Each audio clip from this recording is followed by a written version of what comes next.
Ibovespa fechou o dia ontem na maior pontuação em quase um ano e meio. Embora o mercado esteja otimista em relação ao Brasil, muitos questionam qual o potencial de valorização do Ibovespa daqui para frente.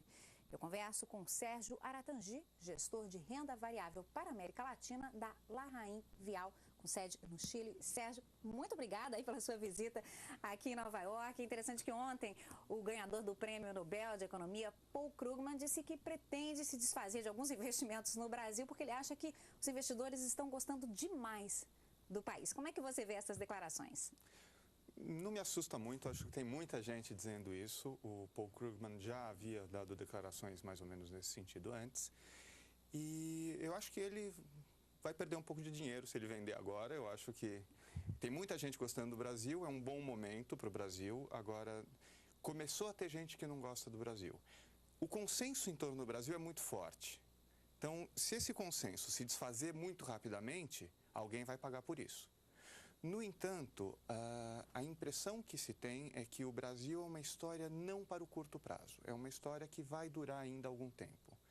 Então, desfazer-se do Brasil nesse momento não me parece uma boa opção. O consenso é muito forte e eu não acho que ele vai se desfazer tão rápido. O Brasil tem muitas histórias que estão correndo em paralelo, digamos assim. Quer dizer, o dinheiro vai continuar chegando e o Ibovespa vai continuar subindo, talvez numa proporção menor do que nos últimos meses. Exato. Não, se seguir na proporção dos últimos meses, vai ser uma festa. Não acho que vai ser assim. Eu acho que o Bovespa deve seguir subindo, o dinheiro vai continuar entrando tanto para o Bovespa, como para a renda fixa, como para investimentos estrangeiros diretos. O Brasil vai continuar recebendo fluxos. No entanto, esta apreciação que o Ibovespa teve e que o Brasil teve como um todo, não deve manter esse mesmo ritmo. E Sérgio, qual tem sido a estratégia da Larraín Vial para o Brasil e o que é que muda para 2010?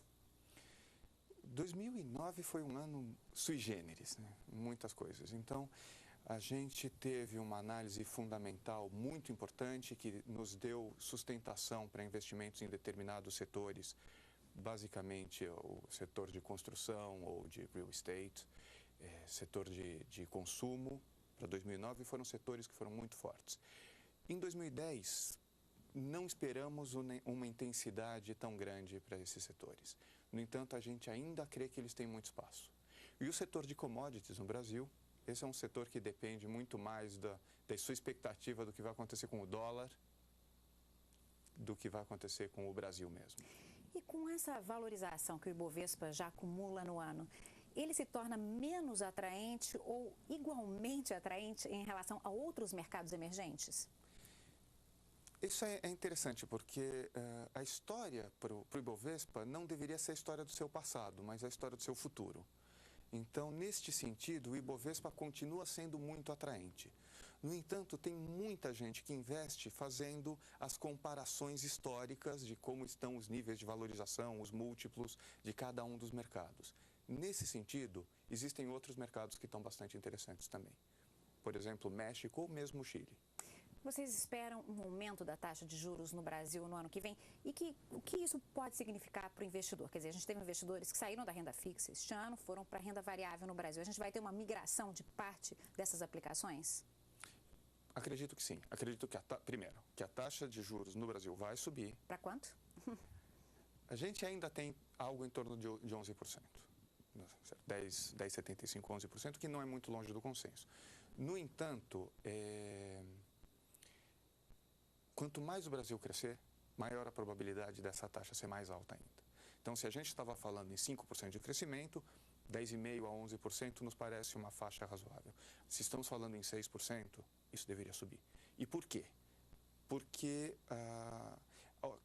a utilização da capacidade industrial já está alta. Então, um crescimento tão forte deveria pressionar ainda mais a inflação. O impacto que isso vai ter sobre os investidores, nós temos 20 segundos, Sérgio. É um balanceio, certo? Você sempre tem que pensar na sua expectativa de retorno. Se a renda fixa tende a gerar mais, ela deveria ter um risco menor. Logo, vai ter alguma migração, sim, para a renda fixa. Mas o Bovespa segue subindo. Sérgio, a gente vai fazer uma pausa, a gente vai para os comerciais, mas eu volto daqui a pouquinho conversando com Sérgio Aratangi, gestor de renda variável para a América Latina da Larraín Vial. Continue conosco, até já.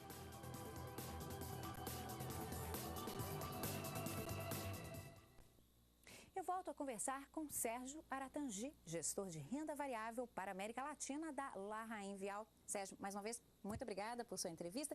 Você tocou rapidamente na questão das commodities, uma questão importante para o Brasil, já que o Ibovespa tem uma participação grande de empresas desse setor. Qual a perspectiva para 2010, pensando no crescimento acelerado da China e as dúvidas em relação à expansão econômica dos Estados Unidos?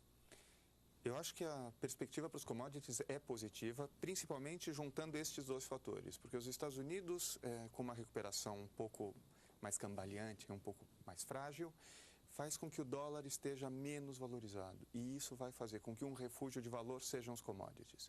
E isso se amplifica com o efeito de uma China crescendo bastante e necessitando commodities, demandando cada vez mais ferro, demandando cada vez mais cobre. Então, a perspectiva para os commodities, nesse sentido, é muito positiva.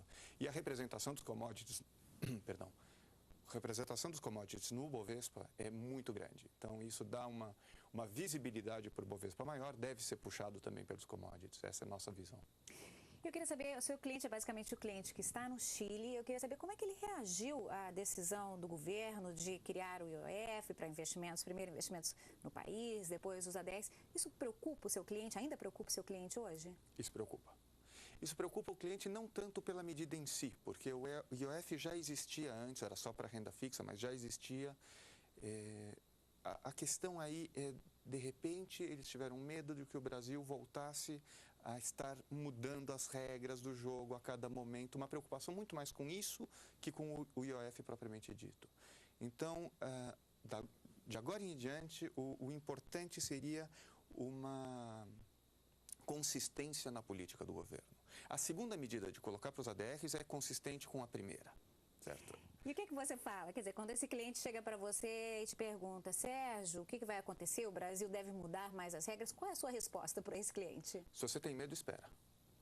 Se você tem medo, espera um pouco, veja como vai ser a reação do mundo frente a esta notícia. E se você tiver que perder um pouco do seu investimento num primeiro momento, perde. E depois, se você tiver muito medo, você tira o seu dinheiro, senão, continua investindo. E o que está acontecendo é que num primeiro momento, tiraram um pouco de dinheiro e está voltando. E as eleições? Eleições presidenciais, eleições no Brasil no ano que vem. Isso preocupa o seu cliente? Na sua opinião, deve realmente ser um ano de maior volatilidade para o índice? Sempre a incerteza aumenta a volatilidade. Então, neste momento, vão começar as declarações dos diferentes candidatos de sua política para o futuro e isto vai gerar volatilidade. Não é uma preocupação, mas é um fato. Você não tem como lutar contra isso. Então, a gente tem que utilizar esta volatilidade a nosso favor. Ninguém gosta dela, mas já que ela está aí, vamos ver o que a gente pode fazer com isso. Falando dos investimentos, quer dizer, você parece bastante otimista em relação ainda ao Ibovespa, né, o fluxo de recursos para o país. Investimentos diretos também. Quer dizer, ontem a gente viu o grupo Carlyle, que investe em private equity, ou seja, investimento direto em empresa, falando em aquisições e colocar aí alguns milhões de dólares no Brasil. Isso vai continuar? Isso é uma tendência para 2010, inclusive de investidores na América Latina? E eles nem pagam IOF, né? Então, sim, deve continuar. É muito atraente. O Brasil necessita este investimento. O Brasil é um país que não tem poupança interna. Ele, para seguir o nível de investimento que necessita para poder crescer esses 6% que quer crescer no próximo ano, 5% depois disso, necessita investimento. Da onde vai vir esse dinheiro? O Brasil não tem esse dinheiro internamente. Vai ter que vir de fora. E é interessante que tenha gente já vendo essas oportunidades e começando a levar esse dinheiro para dentro do Brasil. Sérgio, nosso tempo está acabando, mas eu tenho uma última pergunta para você. Hoje o Ibovespa está beirando 70 mil pontos. Onde é que ele chega até o fim deste ano, até o fim do ano que vem? Uau! Cada dia chega mais alto, é só isso que a gente pode dizer. As previsões para o Ibovespa no começo do ano, quando a gente falou em 50 mil pontos, a gente estava louco. Todo mundo dizia que não ia ter jeito. Quando a gente começou, né, chegou nos 50 mil pontos, começou a falar em 65 mil, todo mundo falou, não, impossível. Todo mundo, né, começou a virar Paul Krugman. E agora já estamos nos 70, 74 mil é um número que a gente tem na nossa cabeça. Mas... Sérgio, muitíssimo obrigada por sua entrevista mais uma vez. Acabo de conversar com Sérgio Aratangi, gestor de renda variável para a América Latina da Lahrain Vial. Continue com a gente volta em instantes com muito mais para você. Até já.